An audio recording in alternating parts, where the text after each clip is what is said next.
Sports Show. I'm Taylor Smith. And I'm Nick Bennett. We have a packed show for you today, so let's get popping.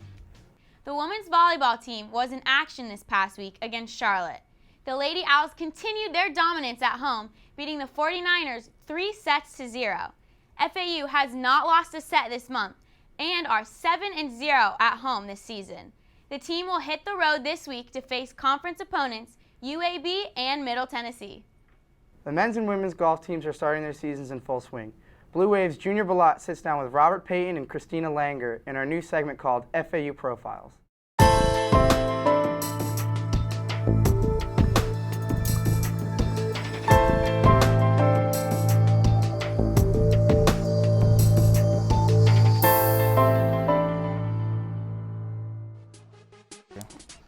Mr. Payne, to start, what age did you start playing golf? I started when I was 12. Okay. And how did you fall in love with the game? Well, I started out playing baseball. Okay. And when I was like 12 years old, I hurt my arm. And I started playing golf and just loved it and just started playing ever since. And what do you love most about yourself? As far as the strengths of my game, I would say my mental game is probably the best. I've hit it pretty far too. That's a big advantage to have. So. Okay. Is there anything you would like to see yourself improve on as the season goes on, maybe? Yeah, I'd like to see more consistency. Okay. You know, just keeping the numbers down. Okay. And what is your personal goal for this season as far as tournaments? The ultimate team goal is to win conference. That's what we always want to do. That's the biggest thing. As far as individual, I mean, I'd like to win individually a couple times. That would be great, but I mean, it's all about the team and winning conference. So. All right, and do you see yourself playing golf after college, maybe in the future? Yeah, definitely. I plan to turn pro after college. Okay. I mean, we'll see where it takes me, but I mean, yeah, that's the plan. Okay. And what is your career goal? Like, you have a season goal to win conference, and what is your career goal? What do you see after college? I mean, as far as golf, I mean, I want to make it to the PGA Tour. Okay. And be playing out there every season. All right.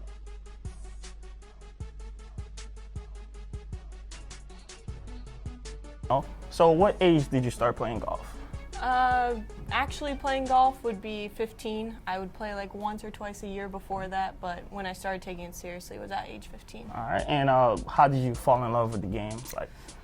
I was around it my whole life, and my brother was really good at it. My dad is actually a professional golfer, so that's why I didn't really like it until age 15, because it was kind of part of the entire family, and I was forced to watch it, but then all of a sudden it just kind of took over my life. Did you want to take your own route, or was that something you were always looking forward to, playing golf? No, I did gymnastics growing up. I played soccer, I played tennis. I did kind of everything else except golf. Your favorite player, would you say? My dad. Your dad? Sure. Okay, yeah. And how has he inspired you to be a better golfer and a better person?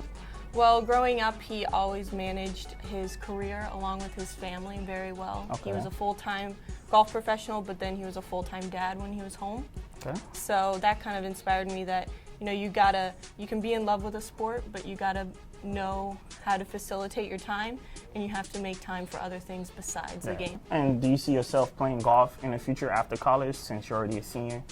It's something that's been on my mind. I had back surgery last semester, so that kind of changed my perspective on life and what my goals were in the future, and it really pointed out to me what I considered important, and I needed to refocus things, but we're going to see how this year goes and kind of make a decision at the end of the year. We wish both the men's and women's teams luck as they look to bring home a conference title.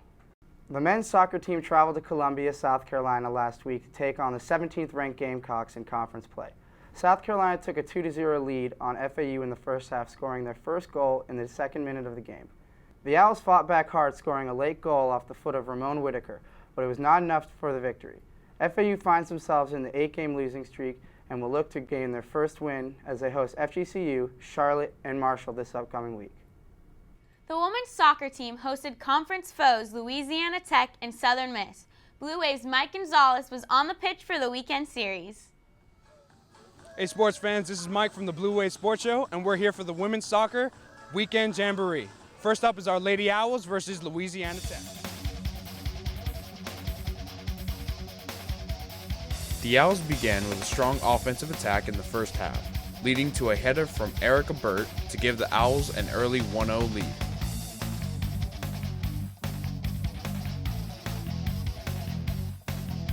FAU followed the first half dominance with stifling defense throughout the second half, enabling Kelsey Perry to score with a nice chip shot, giving the Owls a 2-0 lead.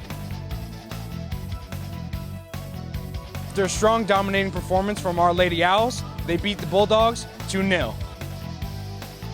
After their Friday win, the Lady Owls prepared for their next foe.